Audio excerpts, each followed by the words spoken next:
Carlos Dunlap was traded to the Seattle Seahawks a few days ago. I may be a little late. I just wanted to give a little commentary on it, but I'm not really convinced this helps Seattle a whole lot, but it may be better than some ends that they have, so he provides a little bit of depth.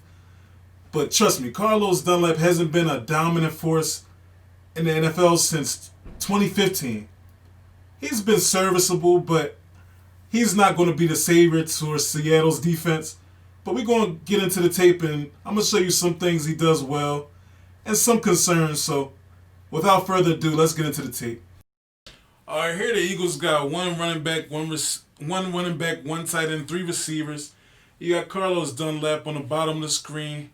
The Eagles going to do the read option, and Carlos Dunlap is going to do a good job of keeping contained and maintaining this gap and making this tackle on Wentz.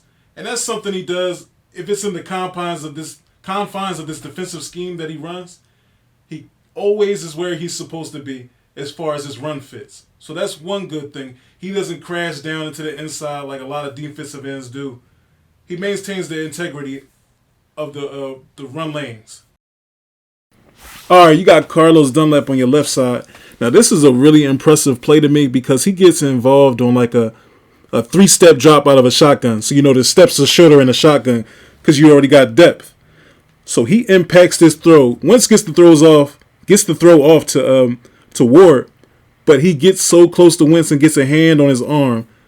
It's a disruptive play to me. All right, Dunlap's going to get his bull rush started. He's got good leverage, good position on Lane Johnson. You see, Wentz has got the snap. He's took 1.5 steps, and before you know it, Dunlap is on Wentz with a hand on his shoulder, but Wentz gets the balls off and completes it. All right, you got Carlos Dunlap on the left side of your screen. Eagles in 11 personnel. You got Carlos Dunlap doing a bull rush. He's going to get Lane Johnson all the way back on his heels, and he almost affects this throw. Well, he does affect the throw. He deflects it, almost intercepts it from Wentz. He reads his eyes, jumps up and gets the deflection. All right, on this play, Dunlap, he's on the right side of the screen going against the Ravens. He's going against a really good young tackle, Orlando Brown. Not that Disney Orlando Brown, but no, this guy, he's a nice tackle. So he gives him the bull rush. The bull rush is pretty much all Dunlap has at this point.